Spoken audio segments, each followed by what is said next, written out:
Good afternoon, everybody. Hope your Tuesday is going well. We got more Seahawks stuff to talk about today, and we're going to the very, very top of the organization today. We are talking about the ownership. We are talking about the guys who really run the team, and I do mean run the team. And we're doing this for a couple reasons. I made a video about Pete Carroll yesterday morning where I basically said it all comes back to Pete Carroll on this team no matter how you slice it. And most people agreed with me, some people didn't. That's fine.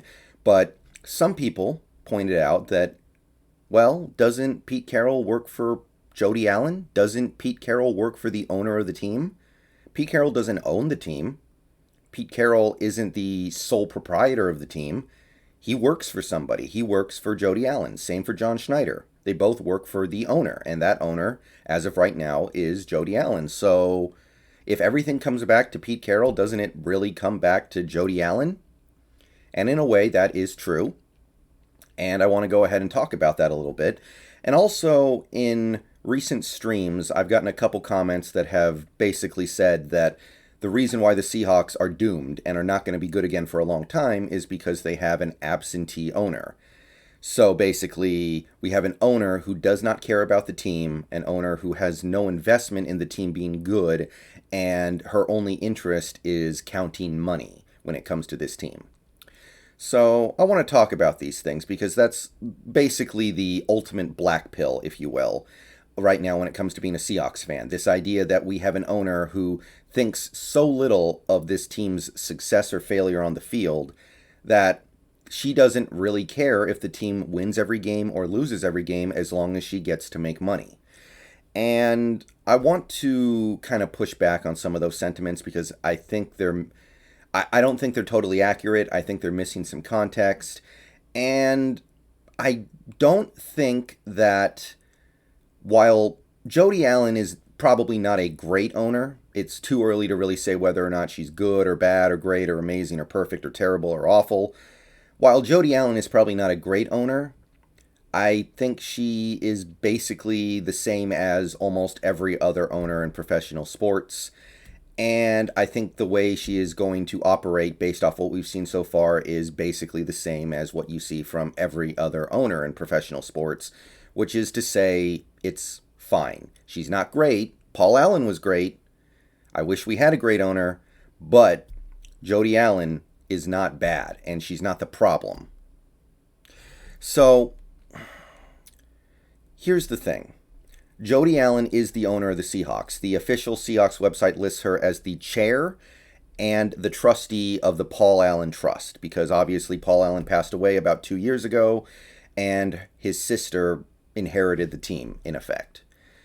But she is not the only person in a leadership role at the very top of the organization. You have people like Bert Kolde, who is the vice chair of the Seattle Seahawks. You have Chuck Arnold, who is the president of the Seahawks.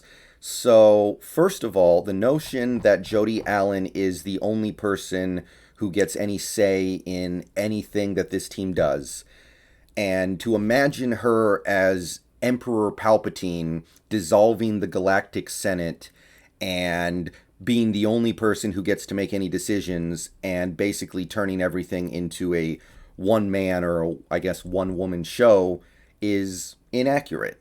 And there are other people involved in this organization who, at the very least, have a ton of power. So even if Jody Allen is not that interested in the success of the Seahawks, there are other people in very high positions that probably are.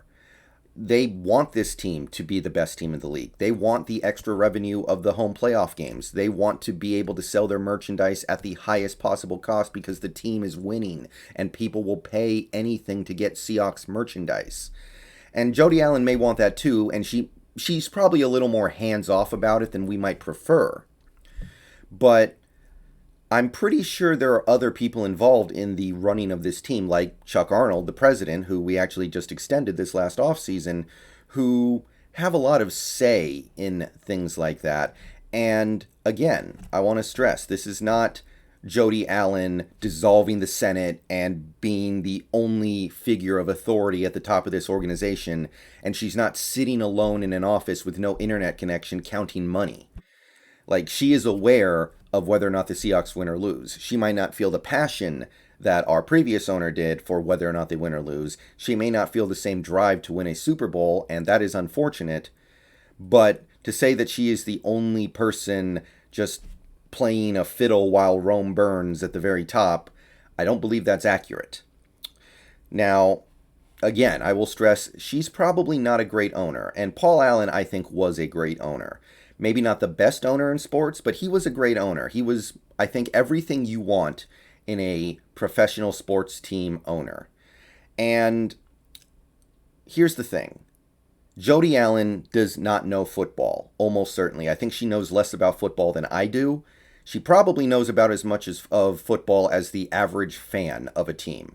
The people who go to the games and put on face paint and just cheer for 3 hours for home games and go to Buffalo Wild Wings for the road games. She probably knows about as much about football as those people. But that is not a bad thing, and that is not a problem.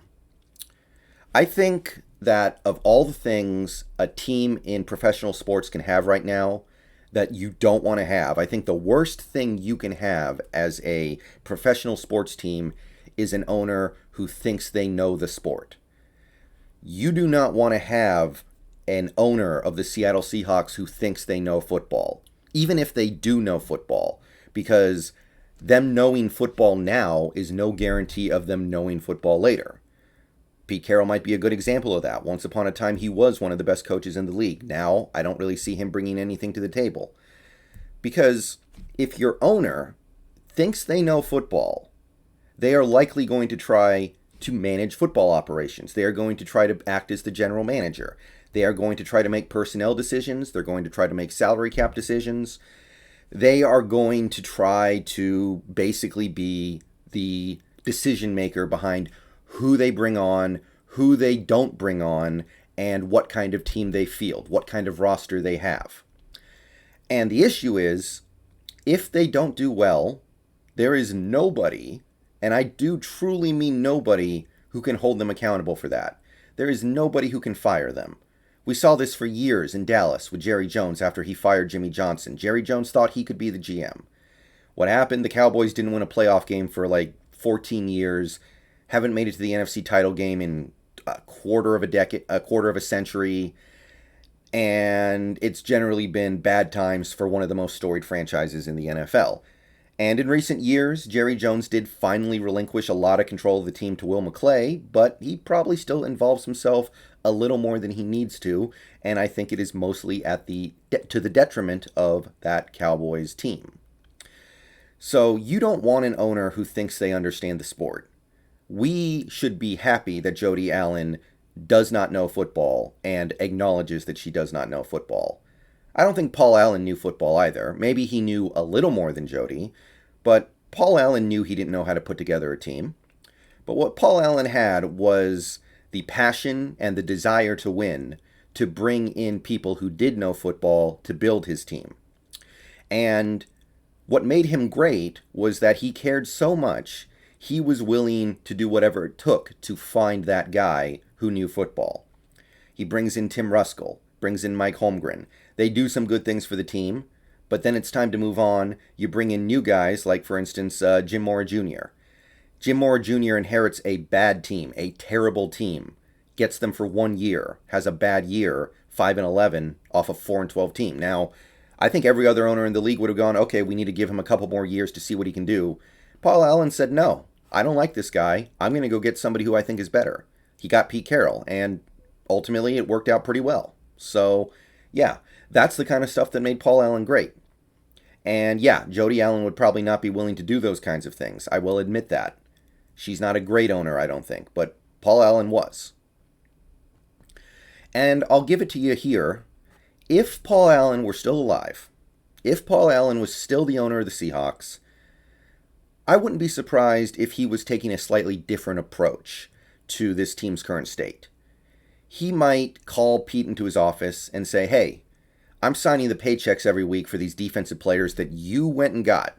I'm looking at these drafts that we've had for the last close to a decade now. I'm looking at the guys that you brought in, the guys that you've been grooming, the guys that you've been developing, the guys that you've been coaching, and I know you're a defensive first coach, and I know you're supposed to be the greatest defensive back mastermind in the history of the NFL. Why are we so bad? Why can you not get this defense back to where it was? You have had 4 years to build this defense. Why are we leaving guys open by 10 yards against the Vikings on Sunday? Why are we giving up endless wide open checkdowns to the Titans when they're driving for a game-tying touchdown? Paul Allen might do that because Paul Allen cared enough to look at things like that and go, something is not right. Even though the team might be winning, even though the team might be making the playoffs, even though the team might be winning the division, this doesn't look like a team that can win a Super Bowl. I want to know why. And if the current guys in charge cannot answer these questions satisfactorily or indicate to me that they know how to fix this, then I might go get somebody else. Paul Allen might have done that. Jody Allen won't. Jody Allen probably just looks at the fact that since this current GM and coach, Carroll and Schneider, have gotten here and gotten their quarterback, we have had a winning record every year. We have made the playoffs every year but one. We have won a Super Bowl. We have won 9 playoff games. We are one of the most successful franchises since Wilson got here. And that's probably about as far as she goes. And in her mind, there will be no need to look at anything any deeper than that until the team actually starts losing more than they're winning. Since Jody Allen became the owner 2 years ago, the Seahawks have won way more games than they've lost. They've won a playoff game. They've won the division. They came within about half a yard of winning the division 2 years in a row. So while as a fan who really pays attention to this team, I am very frustrated by the fact that Carroll's supposedly positive influence is clearly not being felt on this team if you look at the performance of the defense over the last several years. And I'm looking at our inability to get good draft picks and develop players and basically do anything to replace the Legion of Boom. I don't think what you're seeing from the top of this team is radically different from what you see from the top of other teams. And that includes some of the most storied franchises in the league. Look at Mike McCarthy for a moment, if you will. Longtime coach of the Green Bay Packers. The Green Bay Packers, by the way, Titletown, one of the greatest franchises in football, maybe the greatest franchise in the history of professional football. Ton of championships, Super Bowls, some of the greatest quarterbacks ever, some of the greatest coaches ever.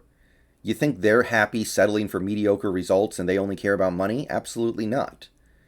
Mike McCarthy wins a Super Bowl in 2010 with Aaron Rodgers. Wins the Super Bowl in his 5th year and I believe 3rd year with Aaron Rodgers starting at quarterback. And then the Packers proceeded to not make the Super Bowl ever again after that. They did not make another Super Bowl despite Mike McCarthy staying on for another 8 years after that Super Bowl. They made the NFC Championship game twice. They had winning seasons. But for the most part, there was a lot of disappointment, a lot of underachieving. And I promise you, by the middle of this run, by the middle of the decade, most Packers fans did not like Mike McCarthy. They thought he was holding the team back. They thought that he was part of the reason why they weren't getting back to the Super Bowl. They had one of the greatest quarterbacks in NFL history, and they could only make it to one Super Bowl under the tutelage of Mike McCarthy. But did the Packers fire him just because they weren't going to the Super Bowl? Did the Packers fire him because they had a couple disappointing seasons? No. They were making the playoffs every year. They were winning more than they were losing. They were winning playoff games. They were winning the division. So no, Mike McCarthy didn't go anywhere. Mike McCarthy stayed on for another 8 years, despite not even getting to the Super Bowl with Aaron Rodgers, one of the greatest quarterbacks in NFL history. The stuff that we say about Carroll, Packers fans were saying about Mike McCarthy.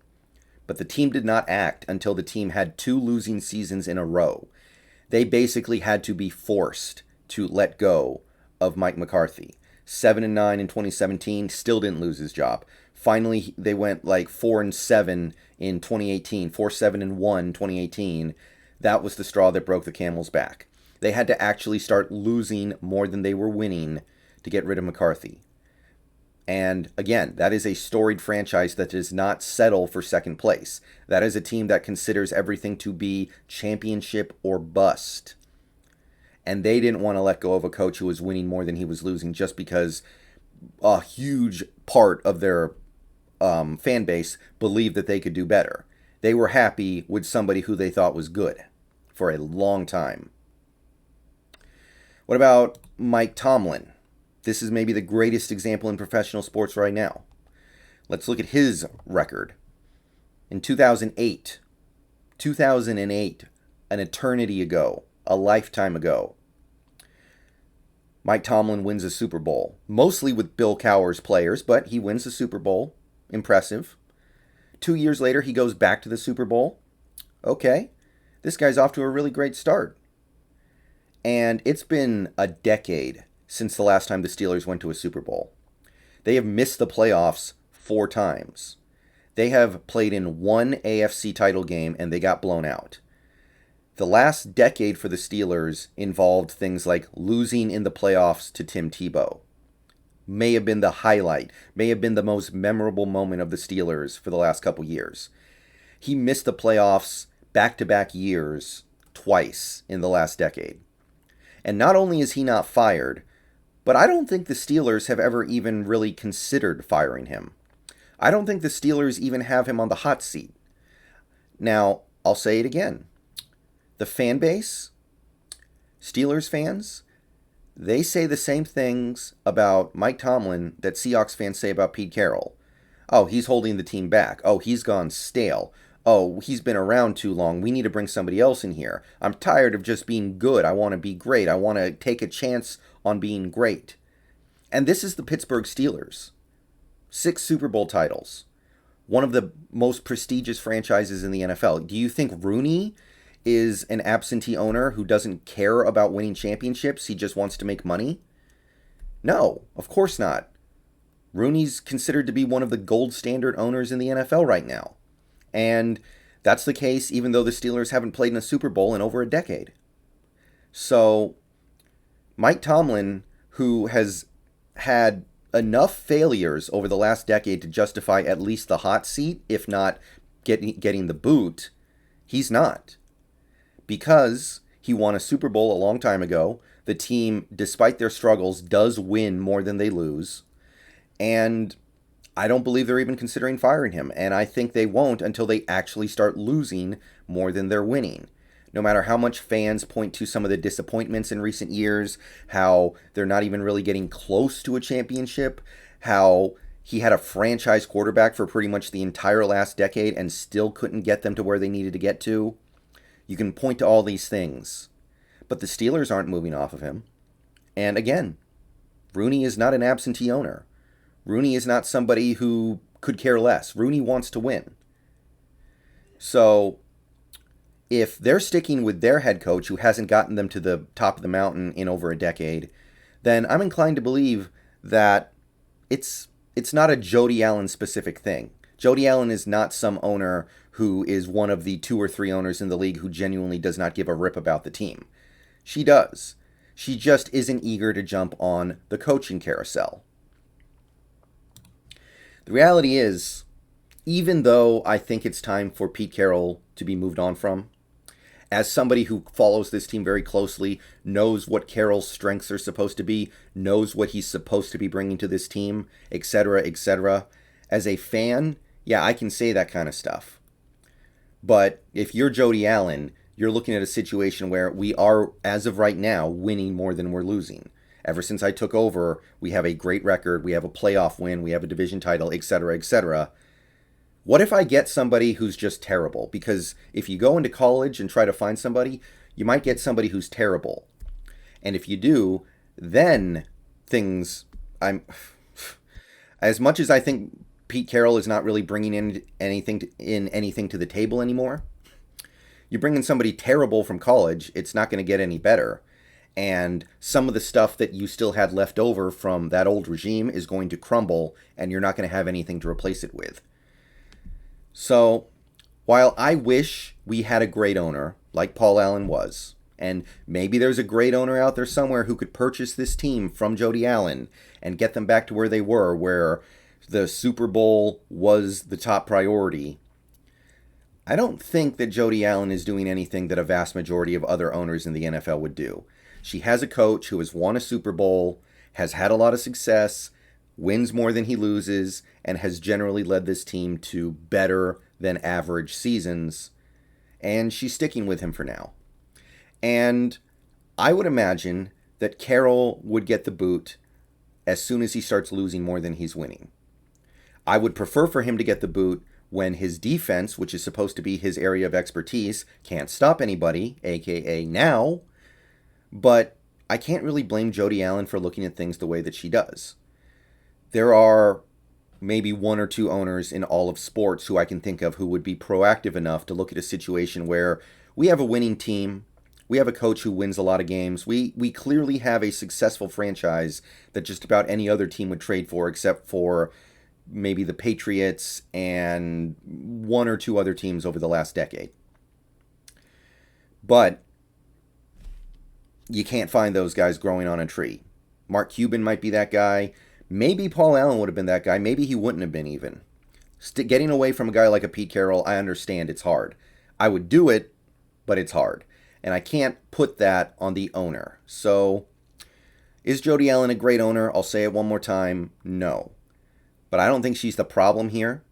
I don't think she's ignoring the team. I don't think she only cares about money and nothing else. I don't think she's like Mike Brown in Cincinnati. I don't think that's what's going on here. Her priorities may not be the priorities that we wish she had, but in reality, her priorities are the same priorities as just about every other owner in the league. Long video, but I had a lot to say. I'm done. Let me know what you guys think down below. Peace out, go Hawks, and hey, you can want Pete Carroll gone all you want, but I will join you there. But I also understand that from Jody Allen's perspective, it wouldn't make a whole lot of sense. And I have to sympathize with that, even though I wish we could go do something different. See you guys later.